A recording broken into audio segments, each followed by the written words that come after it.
Oh, I'm sure I rode a horse about the same age that I could walk. In fact, probably I'm sure before I could walk.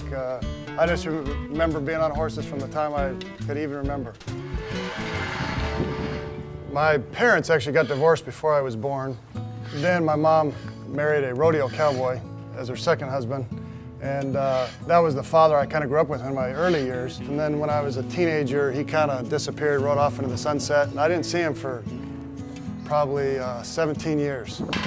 My mom, throughout all this, taught me to be steady and reliable. She taught me to work hard too. She worked as a waitress at night. And I just remember thinking, I gotta do everything I can because she's working so hard, I gotta carry my weight. One of the commandments says, 6 days thou shalt labor and then rest on the seventh day. So we think that's a commandment to keep the Sabbath day holy.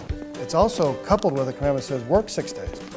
I've actually been at the same job for 13 years, which is a bit of an unusual occurrence these days. Your best attribute if you're going to be an effective cowboy is to work hard. That's the best attribute you can have in anything, and I learned that real early.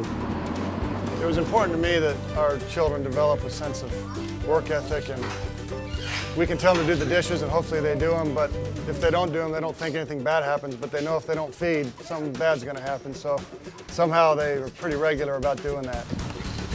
And it's good for them to work with big animals and see what they can do and overcome some fears and develop some courage. If you would have asked me as a high school senior to write the perfect life, I couldn't have written this story. My name's Drew Johnson, and as I think about my life, I feel like, or at least I pretend to be a cowboy. I'm an investor, I'm a father of 5 girls, I'm a husband, and I'm a Mormon.